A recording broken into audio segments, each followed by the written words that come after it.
সরাসরি চলে যাই আমাদের প্রথম ঘটনায়, অর্থাৎ বার্থডে স্পেশালের প্রথম ঘটনাটি আজকে আমরা শেয়ার করতে যাচ্ছি আপনাদের সাথে। যে ঘটনাটি আমরা আজকে শুনবো সেই ঘটনার মূলে রয়েছে জাদু। আমিও খুব অবাক হয়েই পড়ছিলাম ঘটনাটি প্রথমবারের মতো, এবং আমিও শিখলাম, জানলাম কালো জাদু কোনটি, সাদা জাদু কোনটি। এইখানে যিনি ঘটনাটি বলছেন বা বর্ণনা করছেন তিনি জানিয়েই দিয়েছেন যে যদি কেউ তার ক্ষমতা সম্পর্কে কোনো ধরনের সন্দেহ প্রকাশ করেন তাহলে তিনি সেটা পরীক্ষা করে দেখতে পারেন। আমরা আপনাদেরকে শুধুমাত্র ঘটনা শোনাতে চাই, সুতরাং এই ধরনের পরীক্ষা বা এই ধরনের এক্সপেরিমেন্ট আমরা এড়িয়ে যেতে চাই এবং এটারই পক্ষে, কারণ আমরা চাই না যে কোনো অনাকাঙ্ক্ষিত মুহূর্তের জন্ম হোক। আর সে কারণেই, খুব সঙ্গত কারণেই আমরা সেই অংশগুলো বাদ দিয়ে যাব। এবং এই ব্যাপারে আমি সাবিত আলমের সাথে কথাও বলেছি। জানেন আপনারা সবাই যে সাবিত আলম এই ঘটনাটি পাঠিয়েছেন এবং সাবিত আলম আমাকে বলেছেন, অনুমতি দিয়েছেন যে হ্যাঁ, আপনি চাইলে এই অংশগুলো বাদ দিতে পারেন। যদি আপনারা খুব আগ্রহী হন তাহলে কি করবেন? তাহলে নিশ্চয়ই আপনাদের সাবিত আলমের সাথে এই বিষয়ে কথা বলতে হবে, আমার সাথে নয়। যাই হোক, আমরা চলে যাচ্ছি আমাদের আজকের ঘটনায়। আসসালামু আলাইকুম রাসেল ভাই ও প্রিয় শ্রোতা বন্ধুরা, কেমন আছেন আপনারা? আশা করি আল্লাহর রহমতে আপনারা সবাই ভালো আছেন, সুস্থ আছেন। আমিও ভালো আছি, আলহামদুলিল্লাহ। আমি আপনাদের সবার পছন্দের শো ভূত.com এর একজন মডারেটর এবং একনিষ্ঠ ভক্ত মোহাম্মদ সাবিত আলম, লিখছি ময়মনসিংহ বিভাগ থেকে। আজ আমি আপনাদের মাঝে আবারও হাজির হয়েছি নতুন একটি ঘটনা নিয়ে। কথা না বাড়িয়ে এবার বিরক্তিকর এক ঘটনার দিকে কর্ণপাত করে চলুন। বিরক্তিকর কেন বললাম সেটা আপনারা ঘটনা শুনে নিজেরাই বিচার করে নিতে পারবেন। তবে আমি দাবি করছি যে আপনারা এর আগে এমন কোনো ঘটনা কখনো শোনেননি। আজকের ঘটনাটি আমি কালেক্ট করেছি আমার পরিচিত একজন আঙ্কেলের কাছ থেকে। আঙ্কেলের নাম মোহাম্মদ আব্দুল হামিদ। উনি আমার কাছে আজ যে ঘটনাটি শেয়ার করেছেন সেটি মূলত ওনার খালাতো বোনের মুখে শোনা ঘটনা। ওনার খালাতো বোনের নাম শেয়ার না করে ঘটনাটি উপস্থাপন করার অনুমতি পেয়েছি বিধায় আমি ওনার খালাতো বোনের নাম প্রকাশ করছি না। হামিদ আঙ্কেলের খালাতো বোন বর্তমানে পর্তুগাল প্রবাসী। এই ঘটনাটি বলার আগে উনি দাবি করেছেন যে ওনার কাছে নাকি প্রধানত 4টে জিন রয়েছে এবং এই জিনের সাহায্যে মানুষজনের কাছে তাদের আত্মীয় স্বজন বা বন্ধু বান্ধবের ওপর জাদু করতে আসলে তিনি সেই কাজ করে থাকেন। এই কাজের জন্য তিনি নাকি প্রচুর টাকা দাবি করেন। তিনি আরও বলেছেন যে যদি কেউ আজ তার বলা একটি কথাও মিথ্যা মনে করেন, যাই হোক, এটার পরে উনি এই পদ্ধতির কথাটি বলেছেন যে কিভাবে, মানে কেউ যদি, উনি বলতে চাচ্ছেন যেটা, সেটা হচ্ছে কেউ যদি তার ঘটনা বা তার ক্ষমতা সম্পর্কে এতটুকু সন্দেহ প্রকাশ করেন বা এতটুকু সন্দিহান হন, তাহলে তিনি একটা পদ্ধতি বলে দিয়েছেন যে পদ্ধতির মাধ্যমে তিনি আপনার ঘরের মধ্যে কারো একজনের অস্তিত্ব অনুভব করাবেন। অর্থাৎ আপনি যদি ওই কাজটি করেন, এটা খুব সহজ একটা কাজ, কিন্তু আমি এটা বলতে চাই না, কারণ আমি চাই না যে কেউ এই পরীক্ষার মধ্যে দিয়ে যাক। কারণ আমি ভেবেছি কেউ যদি আমাকে এইরকম একটা পরীক্ষা নিতে চাইতো আমি যেতাম কিনা। দেখুন, এই পরীক্ষাটি খুবই সহজ এবং সেটি করা মাত্র আপনি বুঝবেন যে আপনি আপনার ঘরে আর একা নন, সেই ঘরে অন্য কারো অস্তিত্ব আছে। কি হবে যদি আপনি এরকম কারো অস্তিত্ব অনুভব করেন? তাহলে প্রথম কথা হচ্ছে সবার আগে আপনি আমার উপরে রেগে যাবেন, এবং আপনি যদি ভয় পেয়ে যান তাহলে আরো বেশি আমার উপরে রেগে যাবেন। এবং সন্দেহ দূর করার জন্য এরকম কোনো পদ্ধতির ব্যাপারে আমি কথা বলতে আসলে রাজি নই। তবে যদি আপনাদের খুব বেশি আগ্রহ থাকে আপনারা সরাসরি সাবিত আলমের কাছ থেকে সেটা জেনে নিতে পারেন, এবং সেগুলো নিশ্চয়ই আরো অনেক ধরনের উপায় থাকতে পারে। আমি নিজে এটা নিয়ে কোনো এক্সপেরিমেন্ট করতে চাই না আর কি। যাই হোক, আমরা চলে যাচ্ছি আমাদের ঘটনার পরের অংশে। শুরুতেই বলে রাখি যে এই ঘটনাটি সেই জাদুকরিনী মহিলা আমাকে 2 দিনে 2 পার্টে বলেছেন বিধায় আমিও ঘটনাটি পার্ট আকারেই লিখছি। তবে চিন্তা করবেন না প্রিয় লিসেনার্স, আমি আপনাদের নিরাশ করব না। আপনাদের কথা চিন্তা করেই আমি 2টি পার্ট একত্র করে পাঠালাম, যা আপনারা এই একটা ইমেলের মধ্যেই পেয়ে যাবেন। হামিদ আঙ্কেলের খালাতো বোনের বলা ঘটনাগুলো আমি ওনার ভাষাতেই বলছি এবং অনিচ্ছাকৃত ভুল ত্রুটির জন্য সবার কাছে ক্ষমা চেয়ে নিচ্ছি। বলছেন জাদু করিনি।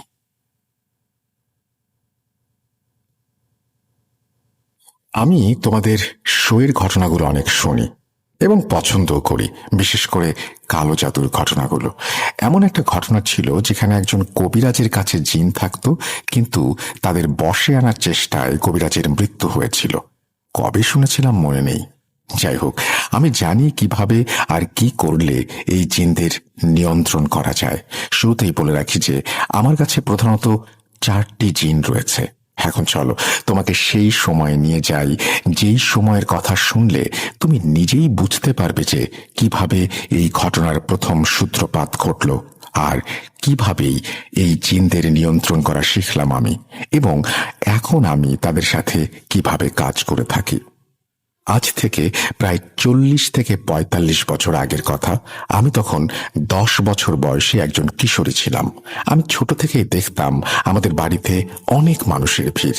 নানান জায়গা থেকে নানান ধরনের মানুষ আসতো এবং আমার দাদার কাছ থেকে চিকিৎসা নিয়ে যেত। কেউই খালি হাতে ফিরত না। আমার দাদা ছিলেন একজন ইসলামী চিকিৎসক, ঝাড়ফুঁক যাকে বলে আর কি। ছোটবেলা থেকেই আমি এসব দেখেই মুগ্ধ হয়ে যেতাম। আমি দেখতাম যে কিভাবে বিভিন্ন বয়সের লোকেরা এসে আমার দাদার হাতে চুমু খেত এবং টাকা দিত। আমারও ইচ্ছা ছিল যে আমি বড় হয়ে দাদার মতো হব, যেন লোকেরা আমাকেও দাদার মতোই সম্মান করে। আমার আরও একটি ইচ্ছে ছিল যে আমিও দাদার মতো টাকা আর ক্ষমতা লাভ করব। মানুষের লোভ করাটা আসলে স্বাভাবিক, সেটা সঠিকভাবেই হোক বা ভুলভাবেই হোক। যখন আমি তরুণী হয়ে 19-এর কোটায় পৌঁছালাম, তখন জানতে পারলাম আমার বাবার কাছেও আমার দাদার মতো একই রকম জিনের ক্ষমতা আছে এবং তিনি এই জিনদের মাধ্যমে মানুষের সমস্যার সমাধান করে থাকেন। এই বিষয়ে জানতে পেরে আমার আগ্রহ যেন আরও বেড়ে গেল এবং মনে হলো যে এই বিদ্যা আমাকে শিখতেই হবে। আমার দাদা তখন মরহুম হয়েছেন। যখন আমি আমার এই আগ্রহের কথা আমার বাবাকে বললাম, শুরুতেই তিনি আমাকে নানানভাবে নিষেধ করলেন। বাবা আমাকে বলতেন, হাম্মু, এই বিদ্যায় অনেক বড় পরীক্ষার সম্মুখীন হতে হয়। তুমি এর মধ্যে ভালো কাজও করতে পারবে, আবার ভুল কাজও করতে পারবে। আমি কিভাবে বুঝবো যে তুমি শুধু ভালো কাজই করবে, খারাপ কাজ করবে না? আমি বাবাকে নানানভাবে বুঝিয়ে প্রতিজ্ঞা করেছিলাম আমি সব সময় মানুষের সেবা করার জন্য এই জ্ঞান ব্যবহার করব, অন্যথায় না। আমার এই প্রতিজ্ঞার উপর ভিত্তি করেই আমি আমার বাবার কাছ থেকে এই ক্ষমতা উত্তরাধিকার সূত্রে পেয়েছি এবং সেই জিনগুলোও আমাকে উত্তরাধিকার হিসেবে মেনে নিয়েছে। প্রথম দিকে আমি এই জ্ঞানকে মানুষের উপকার করার কাজের জন্য ব্যবহার করতাম। আমি যখন মানুষের উপকার করতাম, তখন কিছু মানুষ আমাকে কৃতজ্ঞতা স্বরূপ উপহার হিসেবে মাঝে মাঝে টাকাও দিত। কিন্তু ধীরে ধীরে এমন কিছু লোক আসা শুরু করলো যারা তাদের খারাপ কাজ করার জন্য আমাকে অনেক বড় অঙ্কের টাকা দেওয়ার প্রস্তাব করে। এই অবস্থা দেখে আমারও লোভ হয়ে গেল, কারণ ভালো কাজ করে আমি যেই টাকা এক মাসে উপার্জন করতাম, সেই পরিমাণ বা তার চেয়ে বেশি টাকা আমি একবারে কারো ক্ষতি করার জন্য পেয়ে যাচ্ছিলাম। আমি শুরু করলাম আমার জিনদের মাধ্যমে ক্ষতি করা, যাকে বলে কালো জাদুবিদ্যা। এই কাজ করতে করতে আমার লোভ যেন আরো বাড়তে লাগলো। যারা হালাল কাজ করার জন্য আমার কাছে আসতেন, তাদের সংখ্যা আস্তে আস্তে কমতে শুরু করলো, আর যারা কালো জাদুর কাজ করানোর জন্য আমার কাছে আসতেন, তাদের সংখ্যা ধীরে ধীরে বাড়তে লাগলো। বাবা, তোমার জ্ঞানের জন্য আর একটা কথা বলি। কালো জাদু আর সাদা জাদু আসলে আলাদা জিনিস নয়। তুমি যদি কোনো জিনকে নিয়ন্ত্রণ করে তাকে দিয়ে খারাপ কাজ করাও, মানুষের ক্ষতি করাও, তখন সেটাকে কালো জাদু বলা হয়। আর যদি সেই একই জ্ঞান দিয়ে তুমি মানুষের জন্য ভালো কাজ করো, তাহলে সেটাকে নুরানি জ্ঞান বা সাদা জাদু বলে। যেমন তুমি একজন মানুষের হাতে একটি বন্দুক দিলে, এখন যদি সে ব্যাংক ডাকাতি করে তাহলে তাকে ডাকাত বলা যাবে। কিন্তু এবার যদি সেই বন্দুকটাই একজন মানুষকে দেয়া হয় যে ব্যাংকের নিরাপত্তায় আছে, তাহলে সে সিকিউরিটি গার্ড হিসেবে গণ্য হবে। এখন আমার কথা বোঝো, এখানে বন্দুক কিন্তু একটাই, কিন্তু যার উদ্দেশ্য খারাপ সে ডাকাত, আর যার উদ্দেশ্য ভালো সে সিকিউরিটি গার্ড। আমাদের জাদু জগতেও আসলে এই একই নিয়ম। এই 4টি জিন যারা আমার সাথে আমার অধীনস্থ অবস্থায় আছে, তারা আমার প্রতিটি আদেশ মানতে বাধ্য, কারণ যদি তারা আমার কোনো আদেশ মানতে অস্বীকার করে, তাহলে আমি 1 সেকেন্ডের মধ্যে তাদের পুড়িয়ে ফেলতে পারি। আর এই বিদ্যা আমি অর্জন করেছি আমার মরহুম আব্বাজানের কাছ থেকে। এখন আমি তোমায় সেই সব ঘটনার কথা বলছি যেসব ঘটনায় এই জিনদের মাধ্যমে আমি অনেক মানুষের জীবন নষ্ট করেছি। তুমি এখন আমাকে কিছু প্রশ্ন করতেই পারো। 1, এই ক্ষমতা আমার কাছে কিভাবে এলো? 2, এই জিনরা কোন রূপে আমার কাছে আসে? 3, আমি কি তাদের আসল রূপ দেখেছি কিনা? কিন্তু এসব প্রশ্নের উত্তর আমি তোমাকে আলাদাভাবে কোনো এক সময় দিয়ে দেব, যা তুমি ভূত.কমে শেয়ার করতে পারবে না। আজ আমি যে বিষয়টির দিকে ফোকাস করতে চাচ্ছি সেটি হচ্ছে সেই সব ঘটনা যেগুলো শুনে তোমার গায়ের লোম দাঁড়িয়ে যেতে বাধ্য। বলছি শোনো। যখন আমার এই কালো জাদুর কাজ শুরু হলো, তখন হঠাৎ করেই মানুষজন খারাপ কাজ করাতে আমার কাছে হাজির হতে শুরু করলো। আস্তে আস্তে আমি জাদুকরিনী নামে পরিচিত হলাম। এলাকার মওলানা আমার বিরুদ্ধে ফতোয়া দিতে শুরু করলেন এবং এলাকার অনেক লোকজন আমার শত্রু হতে শুরু করলেন। সেই মওলানার ফতোয়ার পর আমার জীবনের ওপর কিছু বিপদ এসে পড়ল। তাই একরকম বাধ্য হয়ে আমাকে পর্তুগালে শিফট করতে হলো। বাবা, আমার কাছে যে জ্ঞান আছে সেটা আমি পৃথিবীর যে কোনো প্রান্তে বসে তোমার ওপর প্রয়োগ করতে পারি। কি যেন বলছিলাম? হ্যাঁ, আমি বলছিলাম যে আমি যখন পর্তুগালে শিফট করলাম, অর্থাৎ মুভ করলাম, তখন মানুষ সেখানে আমার কাজের জন্য আস্তে আস্তে আমাকে চিনতে শুরু করলো। তারা আমার জ্ঞানের দ্বারা ভালোভাবেই প্রভাবিত হচ্ছিল এবং নিজেদের কাজের জন্য আমার কাছে প্রতিনিয়ত এসে ভিড় জমাচ্ছিল। বাংলাদেশের মানুষের মাঝে যে হিংসা বিদ্যমান রয়েছে তার অতি সামান্য অংশই অন্য দেশের মানুষের মধ্যেও আছে। কেউ আমার কাছে তার শাশুড়িকে মেরে ফেলার জন্য আসতো, কেউ শাশুড়ি তার বউকে নিয়ে আসতো, আর কেউ বা কোনো ব্যবসায়িক ব্যাপারে সাহায্য চাইতো। আর বিশ্বাস করো, মানুষ আসলে ভেতর থেকে অনেকটাই আলাদা, চেহারা দেখে বোঝার উপায় নেই। আমি জানি তোমরা আমাকে অনেকে ধিক্কার জানাবে, এরকম কাজ করি আমি সেই জন্য। কিন্তু এটা মনে রেখো যে যারা আমার কাছে কালো জাদু করানোর জন্য আসে তারাও কিন্তু তোমাদেরই মতো মানুষ। চলো ঘটনায় যাই। ঘটনা 1, পর্তুগালে একদিন আমার কাছে এক মহিলা এসেছিলেন। ওনাকে দেখে বেশ ধনী বলে মনে হচ্ছিল আমার দরবারে এসে উনি আমার সামনে 10,000 পর্তুগিজ ইউরো রেখে বললেন, এই নিন টাকা, এখন আপনি আমার কাজটা করতে বাধ্য। আমি যখন আমার কাজের উদ্দেশ্য ওনার কাছে জানতে চাইলাম, তখন উনি বলতে শুরু করলেন যে আপনি আমার পুত্রবধূকে মেরে ফেলার জন্য কাজ করবেন, নয়তো তার সাথে আমার ছেলের ঝামেলা সৃষ্টি করিয়ে দিয়ে তাদের ডিভোর্স করানোর ব্যবস্থা করবেন। আমি তখন ওনাকে বললাম যে আপনার কাজ তো হয়ে যাবে, কিন্তু আপনাকে বলতেই হবে যে কেন আপনি এমন কিছু করতে চাইছেন, বিশেষ করে আপনার পুত্রবধূর বিরুদ্ধে। উনি বললেন, আমার ছেলে আমার ইচ্ছার বিরুদ্ধে গিয়ে বিয়ে করেছে, আর যে বেহায়াকে সে বিয়ে করে এনেছে তাকে আমার একেবারেই পছন্দ নয়। সে একজন গোল্ড ডিগার, তাকে আমার ছেলের জীবনে আমি আর দেখতে চাই না।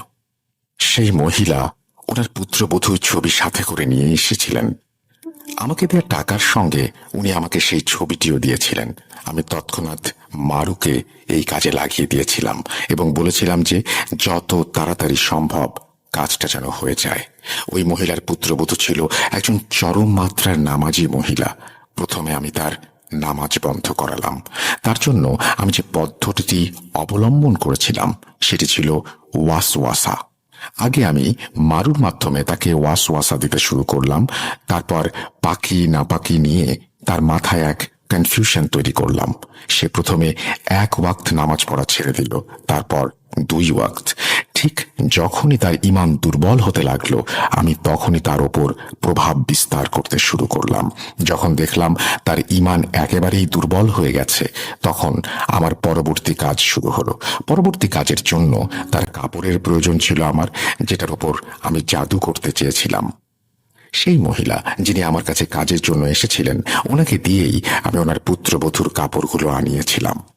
তারপর আমি সেই কাপড়গুলো একটি কবরে দাফন করলাম। যখন ওই কাপড়গুলো কবরে দাফন করা হলো, তখন সেই পুত্রবধূর মনে নিজের স্বামীর প্রতি ঘৃণা কাজ করতে শুরু করলো, যা দিনে দিনে বেড়েই যাচ্ছিল। হঠাৎ করে তার স্বামী তার কাছে খুবই বিরক্তিকর হতে শুরু করলো, আর তার মনে হতে লাগলো যে স্বামীর মাঝে অনেক কমতি বিদ্যমান। আস্তে আস্তে দেখা গেল যে ওই মেয়েটা সব সময় তার স্বামীর সাথে ঝগড়া করত আর তার উপরে প্রচন্ড রকমের সন্দেহ করত। এই ঝগড়া বিবাদ এতটাই বেড়ে গিয়েছিল যে শেষ পর্যন্ত তাদের ডিভোর্সের মতো অবস্থা হয়ে গেল। তাদের মধ্যে ঘৃণা এতটাই বেড়ে গিয়েছিল যে তারা একে অপরকে মারধর অব্দি করতে শুরু করেছিল। শুনেছি যে তাদের বাড়িতে অনেকবার পুলিশও আসতে বাধ্য হয়েছিল। এরপর ফাইনালি যখন ছেলেটা তার স্ত্রীকে ডিভোর্স দিল, তখন তার মা আমার কাছে মিষ্টির একটা ডিব্বা নিয়ে এলো এবং আমাকে আরো কিছু টাকা ইনামি হিসেবে দিলেন। ঘটনা 2। একদিন বাংলাদেশ থেকে আমার কাছে একটি ফোন এলো। যিনি ফোন করেছিলেন তিনি ছিলেন আমার পূর্ব পরিচিত। ওনারা একটা ভাড়া বাড়িতে থাকতেন। উনি আমাকে বলেছিলেন যে ওনাদের বাসার মালিক ওনাদেরকে বিনা কারণে বাড়ি খালি করতে বলেছে, কিন্তু এমন অবস্থায় ওনারা এই বাসা ছেড়ে অন্যত্র যাবার জন্য প্রস্তুত নন।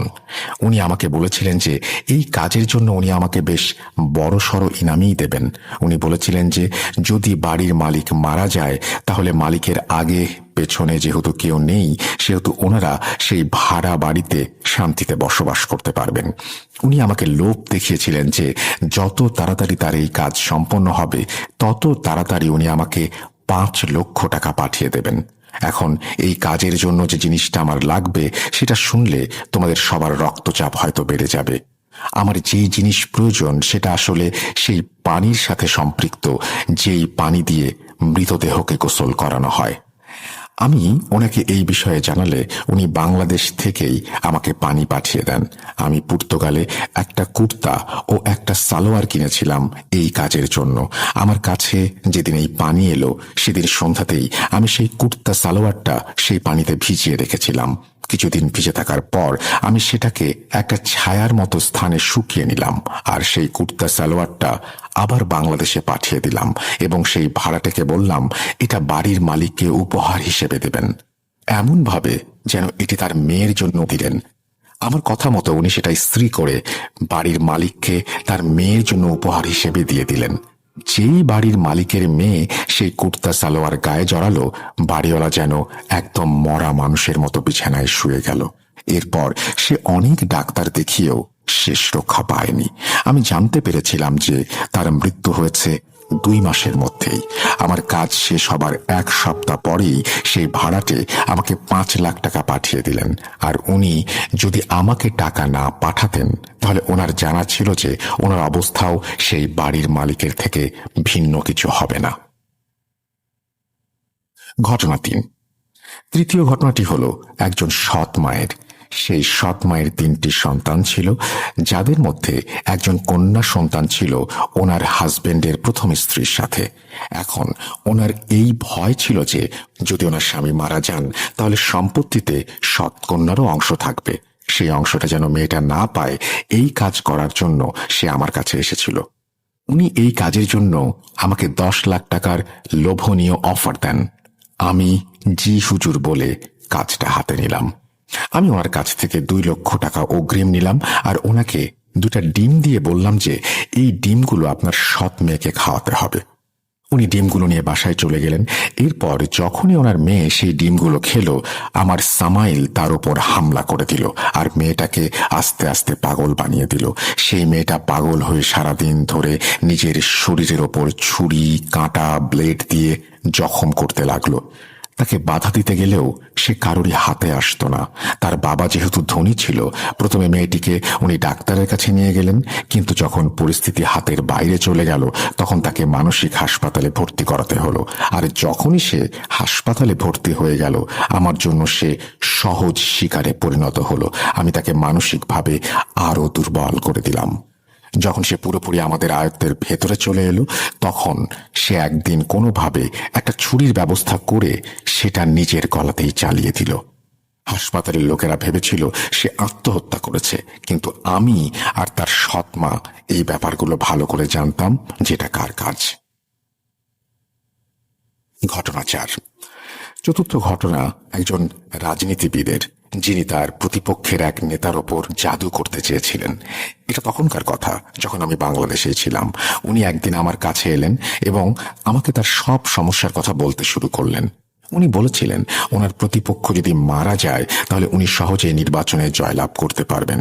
ওনার কথা শুনে আমি ওনার কাছে ওনার প্রতিপক্ষ নেতার ছবি চাইলাম। যখন উনি আমাকে ওই বিরোধী প্রার্থীর ছবি দিলেন তখন আমি ওনাকে বলেছিলাম যে ওনার কাজ তো হবে, কিন্তু বদলে ওনাকে আমার 10 লাখ টাকা দিতে হবে। উনি আমার কথায় রাজি হয়ে গেলেন। এরপর আমি আমার কাজ শুরু করে দিলাম। কিন্তু কাজ শুরু করার কিছুদিনের মাথায় জানতে পারলাম সেই প্রতিপক্ষ কোনো এক জাদুকরের কাছ থেকে নিজের জন্য প্রোটেকশন নিয়ে নিয়েছেন আমার কাজের বিরুদ্ধে। সেই জাদুকরের বেশ কিছু জিন তার সিকিউরিটির জন্য নিযুক্ত ছিল, যা আমি আস্তে আস্তে বুঝতে পারলাম। আমার জিন যখন তাদের ওপর আক্রমণ করলো তখন বেশ ভালোই সংঘর্ষ হলো তাদের মাঝে। এই লড়াই হাতে হাতে লড়াই নয়, বরং জাদুকরদের মাঝে একে অপরের সাথে জ্ঞানের লড়াই। যখন আমি ওই জাদুকরের সাথে লড়ছিলাম তখন আমি বুঝতে পারলাম যে আমি দুর্বল হয়ে পড়ছি। ওই সময়ে ওই জাদুকরের সাথে লড়াই করাটা আমার জন্য নিছক বোকামি ছাড়া আর কিছুই ছিল না। আমার নিজের জীবন বিপদের মুখে পড়ে যাচ্ছিল বলে আমার মনে হচ্ছিল। তখন আমি সেই রাজনীতিবিদকে একদিন আমার কাছে ডেকে বললাম, এই কাজটা খুব বেশি কঠিন, এখন আমার 10 লাখ টাকা নয় বরং 20 লাখ টাকা লাগবে। উনি তাতেও রাজি হয়ে গেলেন। এখন আমাকে এই কাজের জন্য এমন কিছু করতে হবে যেন আমি ওই বিরোধী প্রার্থীর জিনদের ধরতে পারি, যারা সেই প্রতিপক্ষ প্রার্থীর সুরক্ষার কাজে নিয়োজিত ছিল। এটা ছিল 1.5 সপ্তাহের মহা কঠিন এক কাজ, যা আমি এরপর অনেক সহজেই সম্পন্ন করলাম। 1.5 সপ্তাহ পর যখন আমার কার্যক্রম সম্পূর্ণ হলো তখন ওই বিরোধী প্রার্থীর সিকিউরিটির জিনদের আমি ধরাশায়ী করতে সক্ষম হলাম এবং আমার কাছে বন্দী করে রাখলাম। এখন যতক্ষণ না তারা আমার অধীনে আছে ততক্ষণ কেউই তাদের এই বন্দী দশা থেকে মুক্তি দিতে পারবে না। এরপর আরেকটি কাজ আমি করেছিলাম, সেটা হলো আমার অধীনস্থ জিনদের মাধ্যমে ওই জাদুকরকে মেরে ফেললাম, কারণ সে ভবিষ্যতে আমার ক্ষতির কারণ হতে পারে। এক ঢিলে 2 পাখি মারা হলো। আমার চাল বুঝতে পারল না কেউই, আমার ভবিষ্যৎ সিকিউরিটিও হয়ে গেল। সেই জাদুকর ভেবেছিল যে প্রথম যুদ্ধে হেরে যাবার পর আমি এই কাজ থেকে হয়তো সরে গিয়েছি, কিন্তু আমি তাকে ঘুমের মধ্যে মেরেছিলাম, কারণ যদি সে জাগ্রত থাকতো তাহলে তাকে মেরে ফেলার কাজটা অনেক কঠিন হয়ে যেত। এখন আমার লক্ষ্য ছিল সেই বিপক্ষ দলীয় প্রার্থী, যিনি সেই রক্ষাকারী জিনদের চলে যাওয়ার পর পুরোপুরি আমার জন্য সহজ টার্গেটে পরিণত হয়েছিল। আমি আমার জিনের মাধ্যমে তার আত্মীয়কে প্রসেস করলাম। এরপর আমার জিন ওনার ওপর এমন এক মৃত্যু দিল যে তার মৃত্যু একদম স্বাভাবিক বলেই মনে হলো। তার পরিবারের লোকেরা পোস্টমর্টমও করালো না। করালেই বা আমার কি? হতে পারে তার পোস্টমর্টম রিপোর্টেও জানা যেত যে তার মৃত্যু স্বাভাবিক ছিল না, বরং তাকে গলা টিপে মারা হয়েছে। এবার খুঁজতে থাকো কে মেরেছে। শেষমেশ ধরা যদি কাউকে পড়তেই হয় তবে ধরা পড়লে পড়তো সেই বিপক্ষ দলীয় নেতার আত্মীয়ই। এটা ছিল সেই ঘটনা যার পর আমি পর্তুগালে যেতে বাধ্য হয়েছিলাম, কারণ সেখানকার পরিস্থিতি আস্তে আস্তে খারাপ হতে শুরু করেছিল এবং এও সম্ভব ছিল যে আমাকে ধরে ফেলতে পারত মানুষ। পঞ্চম ঘটনা হলো একজন পরিচিত ব্যবসায়ীর। এই বাংলাদেশি ব্যবসায়ী কানাডায় থাকতেন। ওনার একজন প্রতিদ্বন্দ্বী ব্যবসায়ী আমার কাছে আসেন এই কামনা নিয়ে যে উনি সেই কানাডা প্রবাসীর ব্যবসা শেষ করতে চান। এরপর যখন উনি আমাকে টাকা দেওয়ার প্রস্তাব করলেন আমি সঙ্গে সঙ্গে রাজি হয়ে গেলাম। এখন আমার সেই কানাডার ব্যবসায়ীর সকল তথ্যের প্রয়োজন। শুধু কালজাদু করতে চাওয়া ব্যক্তিটি আমাকে সেই কানাডার ব্যবসায়ীর ও তার মায়ের ছবি এনে দিলেন। ওনার মায়ের নাম আর ওনার নামও বললেন। আমি আমার জিনের দলকে সেখানে পাঠালাম যাতে তারা দেখতে পারে যে কোনো জাদুকর ওনার রক্ষায় নিয়োজিত আছে কিনা। যখন জানতে পারলাম যে সে সব জাদুতে বিশ্বাস করে না তখন উনি আমার সহজ শিকারে পরিণত হয়ে গেলেন। আমি জিনের মাধ্যমে ওনার ওপর জাদু করতে শুরু করলাম। ওনাকে জাদু করা মিষ্টি খাওয়ালাম আর ওনার চায়ের মধ্যে ছাগলের রক্তের কয়েক ফোঁটা দিয়ে দিলাম। এই যে কাজগুলোর কথা আমি বলছি সেই সব কাজ আমার সেই জিনগুলোই করেছিল। আমি এসব কাজ করে ওনার মস্তিষ্ক এমনভাবে নিয়ন্ত্রণ করছিলাম যে উনি সঠিকভাবে যেন কোনো ব্যবসায়িক সিদ্ধান্ত নিতে না পারেন। সঠিক সিদ্ধান্ত না নেয়ার কারণে ওনার ব্যবসায় বেশ কিছু ক্ষতি হয়ে গেল। আমার জিনও ওনার ওপর সবসময় নজর রাখত। যে কোনো সঠিক কাজ করতে গেলে তাকে সেখান থেকে পথভ্রষ্ট করে দেওয়া হতো। কয়েক মাস পর সে এত বড় ব্যবসায়ী রাস্তায় এসে দাঁড়িয়েছিল। বেচারা এত বড় ক্ষতি সহ্য করতে না পেরে মানসিক ভারসাম্য হারিয়ে ফেলল। শোনো, ঘটনা তো অনেক আছে, যদি তুমি বলো তবে আমি শুনিয়ে দিতে পারি। আমার কাছে তো অনেক ধরনের মানুষ আসে। আমি যে দাবি করছি ঘটনার শুরুতে, সেই দাবি আমি পুনরায় করছি। যদি তোমাদের বা তোমাদের শ্রোতাদের আমার দাবি মানতে অস্বীকৃতি থাকে, বা যদি মনে করো যে সব ঘটনা ভুয়া, তাহলে একটা কাজ করো। যদি তোমাদের মধ্যে কেউ আমাকে পরীক্ষা করতে চাও, আগেই বলেছিলাম, এখানে তিনি আবারও বলেছেন যে যদি আপনি সন্দিহান হন, এরপরে তিনি যেটা বলেছেন সেই পদ্ধতির কথা, তিনি আপনাকে বিশ্বাস করাতে সক্ষম যে এই পদ্ধতির মাধ্যমে আপনি আসলেই আর সন্দেহ রাখবেন না। যাই হোক, আমি সেটা স্কিপ করে গেলাম। এই জাদুকরণী মহিলা সেদিনের মতো ওনার ঘটনা শেষ করলেন। প্রিয় লিসেনার্স, কি ভাবছেন? ঘটনা শেষ? হ্যাঁ, শেষ। তবে অর্ধেক, বাকি অর্ধেক শুনবেন না? যেমনটা আমি ঘটনার শুরুতে বলেছিলাম যে আমি এবার 2 পার্টে একই সাথে বলবো, একই ইমেলে লিখব শুধুমাত্র আপনাদের জন্য, আমি ঠিক তেমনটাই করতে যাচ্ছি। জাদুকরণীর এইসব ঘটনা সেদিনের মতো শেষ করে আমি ঘটনাটি উনি যতটুকু বলেছিলেন ততটুকু লিখে সেদিনের মতো ঘুমানোর প্রস্তুতি নিলাম। এখন আমি আপনাদের সঙ্গে আমার ব্যক্তিগত অভিজ্ঞতা শেয়ার করতে চাই। যেদিন আমি এই ঘটনাগুলি লিখে ঘুমানোর জন্য শুয়ে পড়লাম, সেদিন রাতে ভোর 4:43 আমার ঘুম ভাঙল। আমি দেখলাম যে আমি মনে হয় উল্টো হয়ে আমার বুক বিছানার দিকে দিয়ে শুয়ে আছি। হঠাৎ মনে হলো আমার শরীরের নিচে থাকা তোষকটা যেন নড়ছে আর বুকটা ধরফর করছে। এতটা বেগে ধরফর করছিল যে মনে হচ্ছিল আমার শরীর কাঁপছে। আমি ভাবছিলাম যে এভাবে সবকিছু কাঁপছে কেন। আমার মাথায় এলো যে ভূমিকম্প হচ্ছে না তো আবার। আমি আমার ঘরের দরজার দিকে তাকালাম। মনে হচ্ছিল দরজাটা কাঁপছে খটখট আওয়াজ করে। হঠাৎ মনে হলো আমার কোমরের ওপর থাকা কম্বল কেউ ধরে টেনে নিয়ে যাচ্ছে। এসব বিষয়ে রিসার্চ করতে করতে মাঝে মাঝে ভয় জিনিসটা তেমন ছিল না। আমি বিছানা থেকে উঠে ডাইনিং রুমের দিকে গেলাম। ফ্যানের দিকে তাকিয়ে দেখলাম যে ফ্যান তো একেবারে স্থির, ভূমিকম্প তো হচ্ছে না। আমি বেসিনে মুখ ধুয়ে আমার ঘরের বারান্দায় গিয়ে একটা সিগারেট ধরালাম। রাত তখন 4:58। আমি সিগারেট খেয়ে রুমে ফিরে লাইট অফ করে আবার বিছানায় এসে শুয়ে পড়লাম। একটু তন্দ্রা আসতেই আবার সেই একই অনুভূতি, ভূমিকম্প, কেউ আমার কম্বল ধরে টেনে নামিয়ে নিয়ে যাচ্ছে। আমি এবার বিরক্ত হয়ে উঠে ঘরের লাইট অন করে দরজার সামনে দাঁড়ালাম। দরজা খুলে আমি বাইরে গিয়ে এমন এক দৃশ্য দেখলাম যা আমার কল্পনার অতীত। আমার ঘরের সামনেই যেন 50-60টা তেলাপোকা উল্টো হয়ে পড়ে আছে। আমি ভেবেছিলাম এগুলো হয়তো মৃত। আমি আমার রুমে এসে দেখি আমার রুমের মেঝেতে এমন আরো 50-60টা তেলাপোকা। বিছানার দিকে তাকিয়ে দেখলাম বিছানার মশারির ওপরেও মৃত তেলাপোকা। আমি হতভম্ব হয়ে দাঁড়িয়ে রইলাম। একটু পর ফজরের আজান দেবে। আমার আম্মু নামাজের জন্য উঠলেন। আমার রুমের সামনে এসে উনি আমাকে জিজ্ঞেস করলেন, কিরে, তোর রুমের বাইরে আরো তেলাপোকা মরে পড়ে আছে কেন? আমি ওনাকে বললাম, রুমের ভেতরে আসো। উনি আমার রুমের ভেতরে এসে আমার মতো একটা শক খেলেন। এরপর উনি আমাকে জানালেন এটা অসম্ভব, কারণ বাসার কোনো রুমেই তেলাপোকা মরার কোনো মেডিসিন প্রয়োগ করা হয়নি। এরপর আমার মা ঘর ঝাড়ু দেবেন ভেবে ফুলের ঝাড়ু নিয়ে আমার রুমে উপস্থিত হলেন। আশ্চর্যজনকভাবে ঝাড়ুটার স্পর্শ পেয়ে প্রতিটি তেলাপোকা সোজা হয়ে দৌড়ে কোথায় পালিয়ে গেল। এই ঘটনার ব্যাখ্যা আমার আজও জানা নেই। আছে শুধু প্রশ্ন, যদি তেলাপোকা মারার মেডিসিন দেয় তাহলে এরা কেন মারা গেল না? আর যদি সারা ঘরে মেডিসিন দেয়া হয়, শুধুমাত্র আমার ঘরের সামনেই কেন এরা আসবে? ভূমিকম্প ছাড়া আমার ঘরের দরজা কিভাবে কাঁপলো? তর্কের খাতিরে যদি মেনেও নেই যে এসব নিছকই আমার মনের কল্পনা, তাহলে আমার আম্মু যা দেখলেন সেটা কি সত্যি না? আমি জানি না। এতক্ষণ নিজের ব্যক্তিগত অভিজ্ঞতার কথা কেন শেয়ার করলাম জানেন? শুনুন, জানতে পারবেন। এই ঘটনার প্রথম পর্ব শুনে আপনারা অনেকেই ভাবছেন হয়তো এই ছেলেটা হারামকে প্রমোট করছে। প্রিয় শ্রোতা বন্ধুরা, একটা কথা বলি, আপনারা তো প্রতিদিন নিউজ চ্যানেল দেখেন যেখানে ডাকাতি ও খুন, নানান ধরনের নেগেটিভ খবরও আসে। সেসব নিউজে এটাও বলা হয় কিভাবে ডাকাতি আর খুন করা হয়েছে, এবং এসব নিয়ে মানুষকে সতর্কও করা হয়। এর মানে এই নয় যে তারা ডাকাতি বা খুনকে প্রচার বা প্রমোট করছে, বরং এর উদ্দেশ্য হলো মানুষকে জানানো যে আজকাল এই দুনিয়াতে, এই দেশে কি ঘটে চলেছে। আরেকটা কথা বলি, আপনারা আবার এই ঘটনার প্রথম অংশ শুনতে পারেন, যেখানে এই মহিলা কখনোই এটা দাবি করেননি যে তিনি কালো জাদু করেন। যদিও উনি কালো জাদু শব্দটার ব্যবহার করেছেন, কিন্তু উনি শুরুতেই ক্লিয়ার করেছেন যে উনি জিনদের মাধ্যমে কাজ করে থাকেন।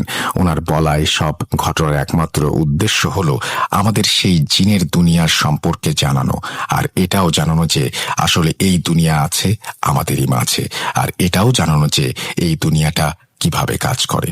তবু আমি বলে রাখি যে ওই মহিলা যাই বলেছেন, ওনার কোনো প্রকার বক্তব্যের জন্য আমি কোনো দায়িত্ব নিচ্ছি না। তিনি যা কিছু বলেছেন আমি শুধু সেটা ওনার ভাষায় আপনাদের সামনে উপস্থাপন করছি। এর পেছনে কি রহস্য আছে সেটা আল্লাহই ভালো জানেন। যাই হোক, চলুন আমরা আবার সেই জাদুকরিনীর ঘটনায় মনোনিবেশ করি। ঘটনার পরের অংশ আমি আবারও জাদুকরিনী মহিলার ভাষাতেই বলছি এবং অনিচ্ছাকৃত ভুল ত্রুটির জন্য ক্ষমা প্রার্থনা করছি। বলছেন জাদুকরিনী: বাবা, কেউ যদি নিজের নাম আর তার মায়ের নাম লিখে থাকেন কমেন্ট সেকশনে, তাহলে তোমার এবং তোমার শ্রোতাদেরও বিশ্বাস হয়েছে এতক্ষণে যে আমি কে, আমার সাথে কে আছে, আর আমি কি করতে পারি। এই ঘটনা যেদিন প্রচার হবে তার আগের দিন তুমি আমাকে জানাবে। আমি তোমাদের কমেন্ট পড়ব প্রথম অংশ শেষ হবার পরে। তোমাদের কমেন্ট সেকশনে অনেকেই হয়তো এতক্ষণে বলেছে বা বলবে আগামীকাল যে তাদের স্বপ্নে এমন কিছু ঘটে গেছে যার কোনো ব্যাখ্যা নেই। যাই হোক, এবার তোমাকে একটা মজার কথা বলি। আমি কিন্তু ইতোমধ্যে টুকটাক তোমাকেও দেখিয়েছি গত রাতে। বুঝতে পেরেছ হয়তো যে আমি কি করতে পারি। এখন তুমিও এই ব্যাপারে অনেকটাই জানো। বাবা, তোমাদের কমেন্ট সেকশন চেক করো তো। অনেকেই এখন আমার নামে হয়তো জাহান্নামের সার্টিফিকেট বিলি করছে, অথচ যারা এই সার্টিফিকেট বিলি করছেন এনারা নিজেরাও জানেন না যে এনারা কোথায় যাবেন, কিন্তু অন্যদের জাহান্নামের সার্টিফিকেট এমন ভাবে দিচ্ছেন যেন এনাদের নিজেদের জান্নাতে যাওয়াটা পাকা হয়ে গেছে। আমি জানি যে আমি গুনাহগার, আমি অনেক গুনাহ করেছি, কিন্তু প্রতিটি কাহিনীর দুইটা দিক থাকে। যেখানে আমি মানুষের সাথে অনেক অন্যায় করেছি, সেখানে কিছু মানুষের ভালো করার জন্য তাদের উপকারও করেছি। এখন কিয়ামতের দিনই পরিষ্কার হবে কার পাল্লা কতটুকু ভারী। এখন তোমাকে আমি যে ঘটনাগুলো বলবো সেগুলো আমার ভালো কাজগুলোর মাঝের কিছু কাজ, যার মাধ্যমে তোমরা বুঝতে পারবে যে আমি মানুষকে সাহায্যও করেছি। আবারও বলি যে আমার জ্ঞান ভুল নয়, আমি কোনো ভুল চিৎকার করিনি, কোনো শয়তানের কাছে সাহায্য চাইনি, কোনো শিরক বা কালাম পড়িনি। আমি জিনের মাধ্যমে ভালো কাজও করি এবং একইভাবে খারাপ কাজও করি। ঘটনা এক। একদিন আমার দরবারে একজন মহিলা এসে হাজির হলেন। ওনাকে দেখে যেন খুবই বিমর্ষ মনে হচ্ছিল আমার। এটা তখনকার ঘটনা যখন আমি বাংলাদেশেই থাকি। সেই মহিলা আমার সামনে দাঁড়িয়ে কাঁদছিলেন এবং হাত জোর করে বলছিলেন যে ওনার পরিস্থিতি কতটা খারাপ। ওনার স্বামী কোনো চাকরি বা কাজ পাচ্ছিল না, ছেলেদের কোথাও চাকরি হচ্ছিল না। মনে হচ্ছিল যে ওনাদের বাড়ি থেকে সুখ পুরোপুরি পালিয়ে গেছে। উনি বলেছিলেন যে ওনার ঘরের চারপাশে পরিষ্কার করলেও নোংরা ময়লা পড়ে কিছুক্ষণের ভেতর, আবার দুর্গন্ধ হয়ে যায়। এত নোংরা আবর্জনা কোথা থেকে আসে কেউ জানে না। ওনাদের আলমারিগুলোর ভেতরে থাকা কাপড়গুলো কেউ যেন ব্লেড দিয়ে কেটে চলে যায়। না, ওনাদের মেয়েদের জন্য ভালো কোনো সম্পর্ক আসছে না। ওনাদের ছেলেদের চাকরি বা বিয়ে হচ্ছে না। ওদের বিয়ের সম্পর্ক এলেও কোনো না কোনো অজুহাতে সেই বিয়ে বাধা পড়ে। প্রথম দিন আমি সেই মহিলাকে এড়িয়ে চললাম এবং ওনাকে ওনার বাড়ি পাঠিয়ে দিয়েছিলাম, কারণ আমি জানতাম যে ওনার পরিবার খুবই গরিব আর ওনার পক্ষে আমার চিকিৎসার খরচ বহন করা সম্ভব নয়। কিন্তু কিছু সপ্তাহ পর উনি আমার কাছে আবার ফিরে এলেন এবং একেবারে আমার পায়ের কাছে পড়ে গেলেন। উনি কাঁদতে কাঁদতে বলেছিলেন যে ওনার মেয়ের শরীরে কাটা দাগ পড়েছে এবং ওনার মেয়ের মুখ দিয়ে কেউ পুরুষালী কণ্ঠে কথা বলছে, আর অনবরত ওনার মেয়ে পাগলের মতো আচরণ করছে, এমনকি নিজেকে মারারও চেষ্টা করছে। তোমাদের এখানে একটু বলে রাখি, আমি কোনো ইস্তেখারা করি না। যদি কাউকে চেক করতে হয় যে তার সাথে কোনো সমস্যা আছে কিনা, আমি আমার জিনদের পাঠিয়ে চেক করি, দেখি কোনো সমস্যা আছে কি নেই। আর হ্যাঁ, তোমাকে গতদিন হয়তো আমি আমার জিনদের নাম বলিনি। আসলে আমার অধীনে থাকা কয়েকজন জিন আছে, তাদের মাঝে 4 জন খুবই বিশেষ আমার জন্য। আমি বেশিরভাগ কাজ এই 4 জনের মাধ্যমে করে থাকি। এদের মধ্যে একজনের নাম সামাইল, দ্বিতীয় জনের নাম মারু, তৃতীয় জনের নাম মাস এবং চতুর্থ জনের নাম হুজ্জা। এখন বলি সেই মহিলার ঘটনা। সেই মহিলা আমার কাছে এসে বসে খুবই আকুতি মিনতি করছিলেন ওনাকে সাহায্য করার জন্য। আমার ছোট মেয়ে তখন আমার পাশেই বসেছিল। সে আমাকে বলল, আম্মা, এর কাজটা করে দিন দয়া করে। আমি ওই মহিলার উপর কিছুটা রেগে গেলাম। তখন আমি ওনার কাছে জানতে চাইলাম উনি কোথায় থাকেন। ওনার বাড়ির ঠিকানা নিয়ে আমি সামাইলকে ওনার বাড়িতে পাঠিয়ে দিলাম। কিছুক্ষণের মধ্যে সামাইল ফিরে এসে আমার কানে কানে বলল, এদের বাড়িতে ভয়াবহ জাদু করা হয়েছে এবং যেই জাদুকর এই জাদু করেছে সে অনেকগুলো জিনকে এনাদের পেছনে লাগিয়ে দিয়েছে যেন এনাদের কোনো নেক বা হালাল কাজই না হয়। এরপর সামাইল আমাকে বলল, আম্মা, আপনাকে এদের বাড়িতে যেতে হবে, আপনার সাথে আমরাও যাব। এনাদের বাড়িতে কিছু কাজ করে সেই জাদুকরের সঙ্গে যোগাযোগ করতে পারবো। আমি ওই মহিলাকে বললাম যে আগামী রবিবার আমি ওনার বাড়ি যাব, এরপর বাদ বাকি কথা সেখানেই হবে। পরবর্তী রবিবার এলো, আমি ওনাদের বাড়ি চলে গেলাম। ওনাদের বাড়ির অবস্থা দেখে আমি নিজেও চিন্তিত হয়ে পড়লাম। ওনার ছোট ছোট মেয়ের মুখে আমি ভয়ের ছাপ লক্ষ্য করছিলাম। আমার দিকে তাকিয়ে তাদের মুখে কিছু আশার আলোও যেন আমি দেখতে পাচ্ছিলাম। তারা যেন আমাকে এক ধরনের মসিহা মনে করতে শুরু করেছিল, যেন তাদের এই সমস্যা থেকে আমি বের করে নিয়ে আসতে পারি। আমি যখন ওনাদের বাড়িতে প্রবেশ করলাম তখন সেখানে কোনো জিনদের দেখা পেলাম না। হয়তো তারা আমার আসার খবর শুনে পালিয়ে গেছে। সামাইল আমাকে জানালো, আম্মা, বাকিরা এখান থেকে পালিয়ে গেছে। আমি জিন দেখতে পারি, কিন্তু তারা আমাদের মতো একে অপরকে দেখে না। এই দৃষ্টিশক্তিটা শুধুমাত্র একজন আধ্যাত্মিক ব্যক্তির কাছেই থাকে, যা অনেক সময় জন্মগত হয়, আবার অনেক সময় অর্জন করা যায়। সাধারণ মানুষ হয়তো এটা বুঝতে পারবেন না। যাই হোক, ওনাদের বাড়িতে কিছু একটা আছে। আমি খেয়াল করলাম যে তাদের বাড়ির ওপর অনেকগুলো কাক আর চিল ঘোরাফেরা করছে। যদি কারো বাড়ির ওপরে চিল আর কাক এভাবে ঘোরে তাহলে 100% প্রমাণ যে ওই বাড়ির ওপর কালো জাদু করা হয়েছে। আমি বাড়ির প্রতিটি সদস্যের সাথে আলাদা আলাদাভাবে কথা বললাম। তাদের আমি জিজ্ঞেস করছিলাম যে তারা কি কি অনুভব করেছে এই বাড়িতে। তাদের সবচেয়ে ছোট 9 বছরের মেয়েটা বলেছিল সে দেখতে পায় একজন মহিলাকে যার শরীর আগুনে পুড়ে যাচ্ছে এবং সেই মহিলা তাকে নাকি স্বপ্নে এসেও ভয় দেখায়। সেই মহিলার ইমিডিয়েট বড় বোন বলতে শুরু করলো যে সে ঘরে নানান ধরনের ছায়া দেখে এবং প্রায়ই ঘুমের মধ্যে কেউ নাকি তাকে তুলে নেওয়ার চেষ্টা করে। ওই বাচ্চাদের বাবাকে দেখে একজন ভালো মানুষ বলেই মনে হচ্ছিল আমার। ওনার চেহারায় সাদা দাড়ি ছিল, কপালে নামাজি দাগ স্পষ্ট। আমি ওনার কাছে জানতে চাইলাম যে ভাইজান, আপনার সাথে কি কিছু হয়েছে? উনি বললেন ওনাকে নামাজ পড়তে বাধা দেওয়া হয় এবং নিয়মিত চেষ্টা করা হয় যেন তিনি নামাজে যেতে না পারেন। তারপর তিনি একটি ঘটনা শেয়ার করলেন। সেটা ছিল কিছুটা এমন। এক রাতে তিনি ঈশার নামাজ পড়তে যাচ্ছিলেন। হঠাৎ কেউ ওনাকে এমন জোরে ধাক্কা দিল যে উনি দাঁড়িয়ে দাঁড়িয়ে 6 থেকে 7 ফুট সামনে গিয়ে পড়লেন। ওনার মুখে প্রচুর আঘাত লেগেছিল। ওনার নাকের হাড়ও নাকি ভেঙে গিয়েছিল। এই ঘটনা কি প্রায় 2 মাস আগের, কিন্তু এখনো ওনার মুখে আঘাতের চিহ্নটা রয়ে গেছে। সেই মহিলা যিনি ওই বাচ্চাদের মা, তিনি আমার কাছে এসে বললেন যে রান্না করার ফাঁকে আমাদের হাঁড়িতে কেউ এমন কিছু দিয়ে চলে যায় যার জন্য হাঁড়ি থেকে প্রচুর দুর্গন্ধ বের হতে শুরু করে। আমরা অনেক চেষ্টা করেছি কিন্তু কিছুই বুঝতে পারিনি যে আসলে এই কাজটা কে করেছে। এরপর যখন হাঁড়িতে খিচুড়ি রান্না করা হয় তখন হাঁড়ি থেকে গরুর গোবরের মতন বাজে গন্ধ বের হয়। আমি এসব শুনে ওনার মেয়ের সাথে দেখা করতে চাইলাম, যার শরীরে কাটা দাগ ভেসে উঠেছিল আর যার উপর জিন হাজির হয়েছিল। আমি সেই মেয়ের ঘরে ঢুকতেই দেখলাম যে সে একদম অযত্নে ঘুমাচ্ছে, কিন্তু আমার ঘরে ঢোকার সাথে সাথেই সে বিছানায় উঠে পড়ল। আমি তার চোখের দিকে তাকিয়ে দেখলাম, আমার মনে হলো তার মধ্যে কিছু একটা অবশ্যই আছে। সে বিছানা থেকে লাফ দিয়ে উঠে আমাকে আক্রমণ করতে চেষ্টা করলো, কিন্তু মাঝপথেই সামাইল আর মারু তাকে ধরে ফেলল। এরপরে সে একেবারে অভ্রান্তভাবে চিৎকার করছিল আর হাত পা ছোড়াছুড়ি করছিল আর আমার ওপর আক্রমণের চেষ্টা করছিল অনবরত। আমি সামনে এগিয়ে গিয়ে তার মুখে জোরে একটা চড় মারলাম আর সাথে সাথে সে একদম ছোট বাচ্চার মতো মন খারাপ করে বিছানায় বসে পড়ল। আমি তার কাছে প্রশ্ন করতে শুরু করলাম, তুই কে? তোকে কে পাঠিয়েছে?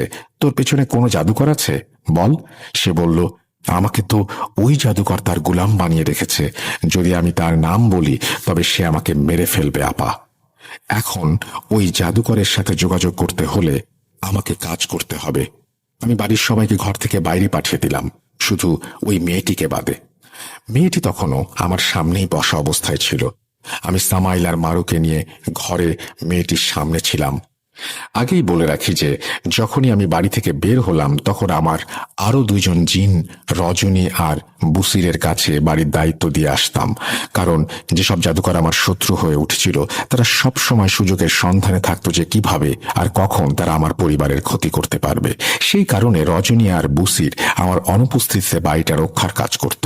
যাই হোক, আমি সেই মেয়েকে সামনে বসিয়ে আমার মতো জাদুর আয়াত পড়া শুরু করলাম। কিছু সময় পর সেই জাদুকর আমাকে তার জিনের মাধ্যমে তার বার্তা পাঠাতে লাগলো। এটা এমন একটা পরিস্থিতি যখন আমরা জাদুকররাই আর এক জাদুকরের বিরুদ্ধে লড়াই করি। এই লড়াই চলাকালীন আমরা একে অপরের শক্তি সম্পর্কে ধারণা পাই। সেই জাদুকরও আমার শক্তির কথা বুঝে গিয়েছিল। আমি সামাইল আর মারুকে তার ডেরায় পাঠিয়ে দিয়েছিলাম। সেই জাদুকর তৎক্ষণাৎ পিছনে হটতে বাধ্য হলো আমার খবর পেয়ে এবং আমাকে খবর পাঠালো, ঠিক আছে, আমি আমার জিনদের ফিরিয়ে নিচ্ছি। যখন আমি তাকে খবর পাঠিয়ে জিজ্ঞেস করলাম যে এই কাজটা কে করাচ্ছে তাকে দিয়ে, আমার প্রশ্ন শুনে সে খবর পাঠিয়ে দিল, আপনি যে এই বাড়িতে বসে আছেন ওই বাড়ির মহিলার স্বামীর বড় ভাইয়ের বউ আমাকে দিয়ে এই জাদু করাচ্ছে। আমি কারণ জানতে চাইলে সে বলল ওই মহিলা তার ছেলের সাথে এই বাড়ির এই মেয়ের বিয়ে দিতে চেয়েছিল, কিন্তু যখন তারা বিয়েতে রাজি হয়নি তখন সে বাড়িতে আমাকে দিয়ে জাদু করিয়েছে।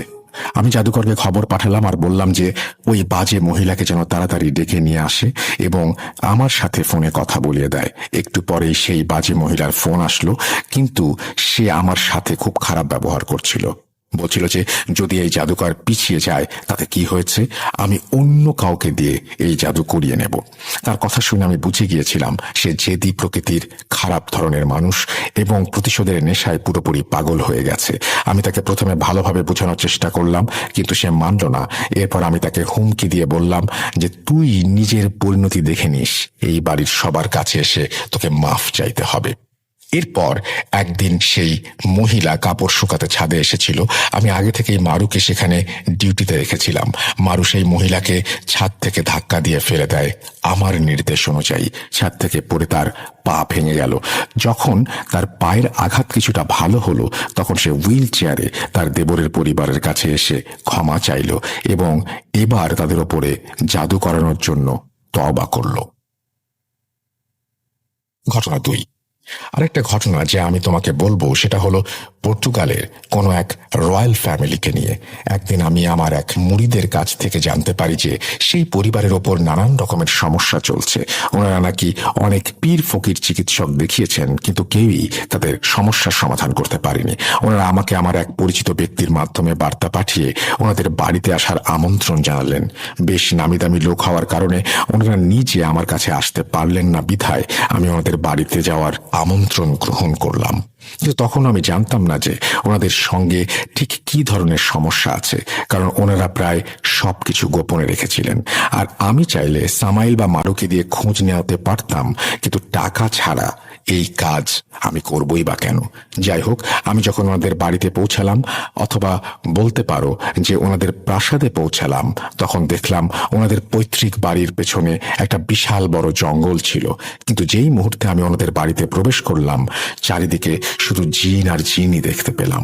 ওনাদের প্রাসাদের ছাদ থেকে নিচের মাটিতে, গলিতে, দরজার সামনে প্রতিটি জায়গাতেই জিন হাজির ছিল এবং এরা কোনো সাধারণ জিন নয়, বরং আমার মনে হচ্ছিল যে যিনি এই জিনদের এখানে পাহারার দায়িত্বে দিয়েছেন তিনি সাধারণ কোনো জাদুকর নন।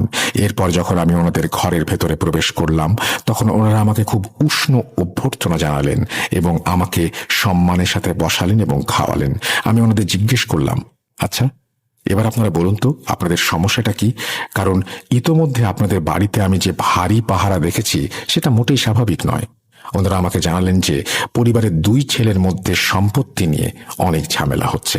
তারপর সেই পরিবারের একজন মহিলা বললেন, আমার স্বামীর ছোট ভাই আমার স্বামীর ওপর জাদু করিয়েছে, অর্থাৎ 2 ভাইয়ের পরিবারের মাঝে যেই পরিবারের ওপর জাদু হয়েছে সেই ভাইয়ের পরিবারই আমাকে এখানে ডেকে পাঠিয়েছে।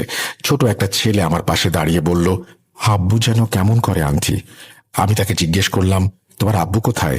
তখন সেই ছেলের মা বললেন, ওর আব্বু ওপরে ঘরে আছে, কিন্তু আপনি আগে বুঝে নিন এই কাজটা আপনি করতে পারবেন কিনা। আমি বললাম, আমি পারবো, আমাকে নিয়ে চলুন।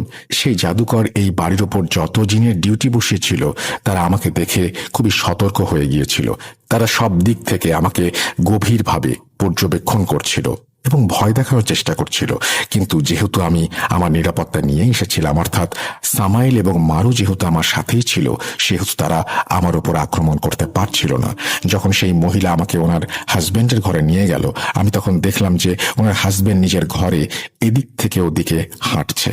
ওনার ঘরে ঢুকতে আমি বুঝতে পারলাম যে ওনাকেও কেউ পজেস করেছে এবং উনি এই মুহূর্তে পজেস অবস্থাতেই আছেন। ওনার সম্পূর্ণ ঘর যেন ছায়ায় ডুবেছিল।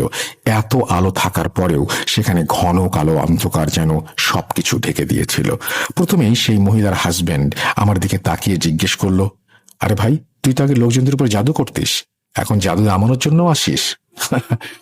উনি আমার সাথে বাংলা ভাষায় কথা বলছিলেন, যদিও তিনি বাংলা জানতেন না। এমনকি ওনার পরিবারের কেউই বাংলা জানত না। আমার সাথে কথা বলার জন্য ওনারা একজন অনুবাদক রেখেছিলেন যে আমাদের একে অপরের কথা বুঝিয়ে দিচ্ছিল। ওনার পরিবারও সেই মহিলার হাজবেন্ডকে বাংলায় কথা বলতে দেখে রীতিমতো অবাক হয়ে গিয়েছিল। আমি ওনাদের বললাম, আপনারা একটু বাইরে গিয়ে বসুন, আমাকে একা একা রোগীর সাথে কথা বলতে দিন।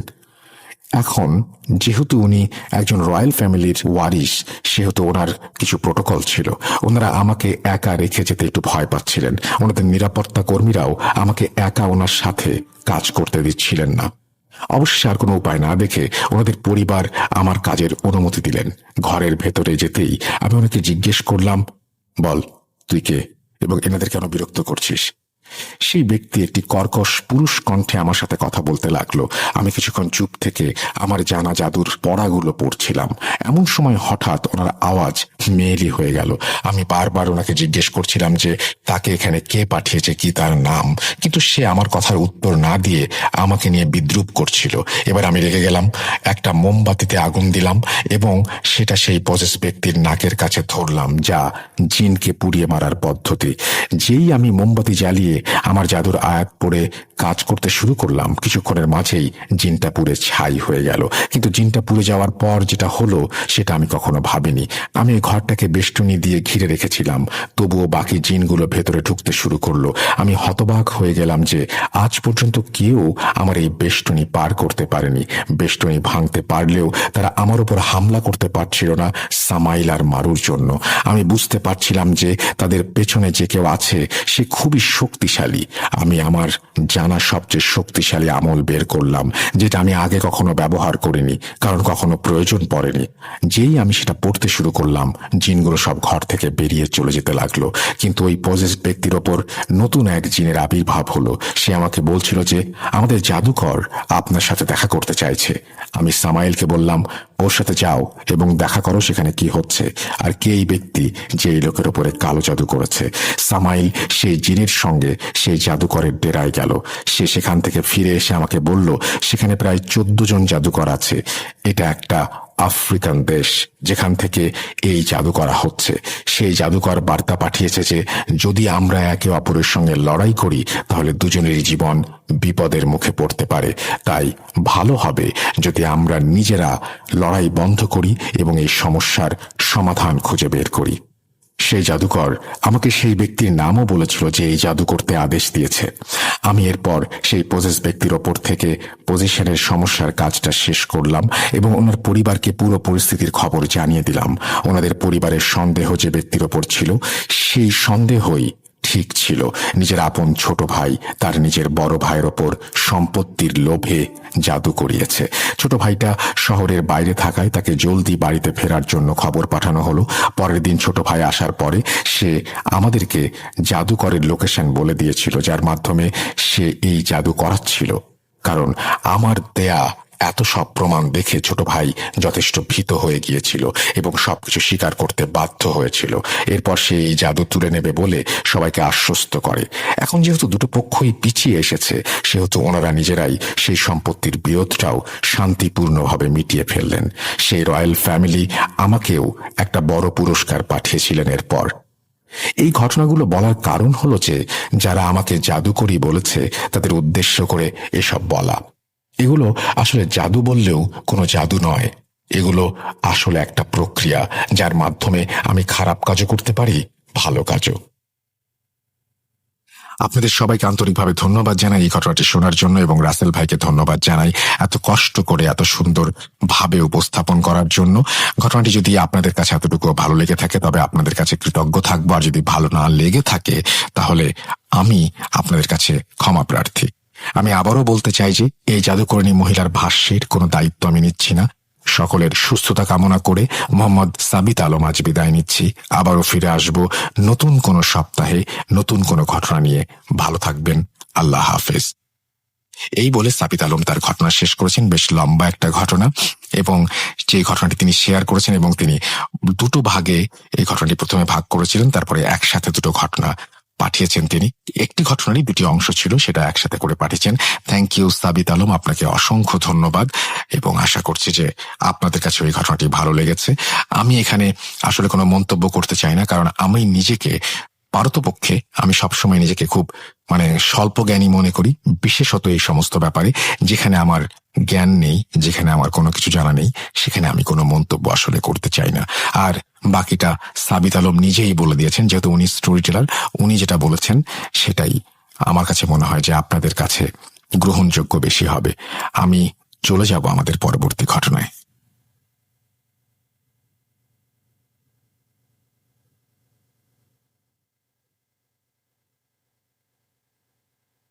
আবারও রাতের আধারে ভয়ের রাজ্য ফুঁড়ে ফিরেছি সেই পুরনো সুরে। বিশ্বাস করা বা না করা আপনার ব্যাপার, but the old music comes alive. Booth.com. The fear returns with Russell. Welcome back. আপনাদের সবাইকে স্বাগত জানাচ্ছি, আমি রাসেল। অদ্ভুত রকমের একটা ঘটনা শুনলাম, এবং এই ঘটনা পড়ার সময় আমি বিভিন্নভাবে অস্বস্তি বোধ করেছি, এবং আমি সাবিতকে ফোন দিয়েছিলাম। সাবিতের সাথে আমি কথা বলেছি যখন ঘটনাটি পড়ছিলাম, আমি তখনই যে কেন এরকম একটা অবস্থা। যাই হোক, আমি এটা নিয়ে কোনো মন্তব্য করতে চাই না, কারণ আমি এইগুলো এত কম বুঝি। একটু আগেও বললাম, যেটা নিয়ে মন্তব্য করলে হয়তো শুধুমাত্র আপনাদের হাসানো হবে, এবং আমি হাসির পাত্র হয়ে উঠব। যাই হোক, সাবিত প্রথম ঘটনাটি যেমন আপনাদেরকে শোনানোর জন্য লিখে পাঠিয়েছিলেন, এর পরবর্তী ঘটনাটা সাবিত নিজের মুখেই বলবেন। তো আমরা সরাসরি চলে যাব সাবিত আলমের কাছে, এবং সাবিত আলম একটা ঘটনা আপনাদের নিজের মুখে বলে শোনাবেন। আপনারা জানেন যে সাবিত আলম শুধুমাত্র চমৎকার লেখেনি না, তিনি চমৎকার একজন স্টোরি টেলার। সুতরাং তার কণ্ঠে তার বলা ঘটনাটিও আশা করছি আপনাদের ভালো লাগবে। দেরি না করে চলুন শুনে আসি। আসসালামু আলাইকুম রাসেল ভাই এবং প্রিয় শ্রোতা বন্ধুরা, কেমন আছেন আপনারা? আমি আল্লাহর রহমতে সবসময় ভালো আছি। আমি মোহাম্মদ সাবিত আলম, ভূত.com এর মডারেটর বলছি, ময়মনসিংহ বিভাগ থেকে। আজকে আমি আপনাদের সামনে নিয়ে এসেছি সম্পূর্ণ নতুন একটি ঘটনা, যে ঘটনাটি আমার সাথে শেয়ার করেছেন আশরাফুল ইসলাম নামের একজন ব্যক্তি। ঘটনাটি মূলত ঘটেছিল ওনার ভাইয়ের সাথে। ওনার ভাইয়ের ঘটনাটি আজকে আমি নিজের ভাষায় ওনার কাছ থেকে শুনে আপনাদের সামনে উপস্থাপন করছি। শুরুতেই বলে রাখি, ঘটনাটি ঘটেছিল 2022 সালে ময়মনসিংহের কোনো একটি জায়গায়। চলুন এবার ঘটনার দিকে যাওয়া যাক। আশরাফুল সাহেব বলছেন যে উনার ভাই খুবই মেধাবী এবং খুবই চতুর একজন মানুষ ছিলেন। প্যাঁচগোছ ওনার মধ্যে খুব বেশি একটা না থাকলেও উনি মোটামুটি বেশ চতুর ছিলেন। চতুরত্ব বলতে উনি ওনার কাজের ক্ষেত্রে খুবই বেশি ডেডিকেটেড ছিলেন এবং পড়ালেখায় খুব ভালো ছিলেন। ইভেন উনি তার পড়াশোনার জীবনে বেশিরভাগ জায়গাতেই পড়েছেন স্কলারশিপের মাধ্যমে। এতে করে বোঝা যায় যে আসলে উনি কতটুকু মেধাবী ছিলেন। উনি বাংলাদেশের কোনো একটি জায়গায় ভালো একটি অফিসে চাকরি করতেন। তখন আশরাফুল ভাই পড়তেন বাংলাদেশের কোনো একটি নামিদামি ইউনিভার্সিটিতে। ওনার ভাই একদিন সকালবেলা বাসায় এসে ওনার আব্বু আম্মুকে জানান যে উনি একটি ট্যুরে যেতে চান, যেই ট্যুরটি উনি বন্ধু বান্ধবদের সাথে যাবেন খাগড়াছড়ি এবং বান্দরবানের পাহাড় সাইড এলাকাতে। এখানে একটা কথা বলে রাখি যে আশরাফুল সাহেবের ভাইয়ের নাম ছিল ইসমাইল সাহেব। তো ইসমাইল সাহেব যখন বললেন যে উনি ট্যুরে যাবেন, তখন ওনার মা বাবা বিনা কোনো বাধায় রাজি হয়ে গেলেন। শুরুতে বলে রাখা ভালো যে ইসমাইল সাহেব কখনো মজা পছন্দ করতেন না। ইভেন উনি কারোর সাথে অকারণে মজাও করতেন না। এটা ছিল ওনার একটা গুণ।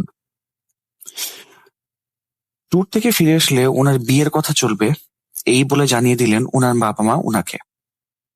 এই কথা জানানোর পরে ওনারও কোনো আপত্তি ছিল না আসলে বিয়ে শাদী করতে। তো পরিবারের বাকি যে ভাই বোনেরা ছিল ওনারা বেশ ভালোই খুশি হন যে পরিবারে একটা সুন্দর সময় আসতে যাচ্ছে, একটা সুন্দর টাইম আসতে যাচ্ছে যেখানে হচ্ছে বড় ভাইয়ের বিয়ে হবে, পরিবারের মধ্যে একটা সুন্দর একটা অনুষ্ঠান হবে।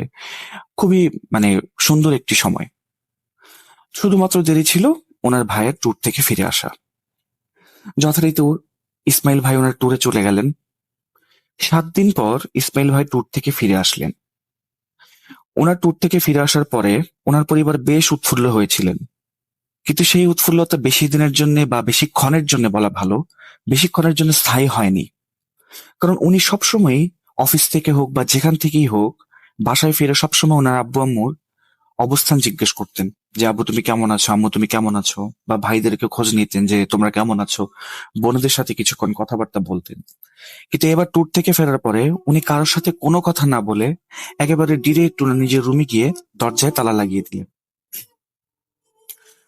এই অবস্থা দেখে পরিবারের বাকি সদস্যরা মোটামুটি অবাক হয়ে যান যে এটা কি হলো। ইসমাইল তো কখনোই এরকম করে না।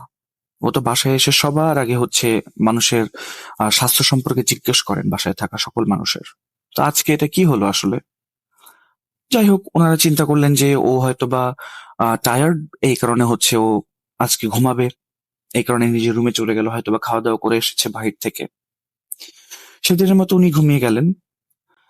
তো আশরাফুল সাহেব যিনি ঘটনা বলছেন উনি বললেন কি যে ভাই কি রাতে খাওয়া দাওয়া করবে না? ওনার আম্মুকে উনি বললেন যে আমি তাহলে ভাইকে ডেকে নিয়ে আসি। তো ওনার আম্মু বললেন যে না থাক, দরকার নেই, ওকে ডাকার দরকার নেই, ও ওর মতো আজকে ঘুমাক। তো সেদিনের মতো খাওয়া দাওয়া শেষ করে সকলেই ঘুমিয়ে গেলেন। এর পরের দিনের ঘটনা, সকল ভাই বোনেরা এবং বাসার মা বাবা যারা আছেন সবাই ঘুম থেকে উঠে গেলেন, কিন্তু সেখানে ইসমাইল ভাইয়ের কোনো উপস্থিতি দেখা গেল না। যদিও ইসমাইল ভাই সবার আগে ঘুম থেকে উঠে ফজরের নামাজ আদায় করে উনি শরীর চর্চা করে তারপর অফিসের জন্য প্রস্তুত হন, কিন্তু সেদিন উনি ঘুম থেকে আর ওঠেননি। আশরাফুল ভাই একটু চিন্তা করলেন যে কি ব্যাপার, ভাই তো প্রতিদিন এরকম সকাল সকাল উঠে পড়ে, আজকে ওনার কি হলো যে উনি ঘুম থেকে এখনো উঠলেন না? আসলে কোনো সমস্যা হলো কিনা উনি বুঝতে পারছিলেন না। কিন্তু ওনার সিক্স সেন্স ওনাকে বলছিল মনে হয় কোনো একটা সমস্যার মধ্যে ওনার ভাই বর্তমানে আছেন, যেটা আসলে ওনারা নেগলেক্ট করছেন বা পাত্তা দিচ্ছেন না খুব বেশি একটা। যথারীতি চিন্তা ভাবনা বাদ দিয়ে ওনাদের ভাই বোনেরা সকলে মিলে স্কুলে চলে গেলেন, কেউ কলেজে চলে গেলেন। ওনার বাবাও ওনার চাকরি ক্ষেত্রে চলে গেলেন।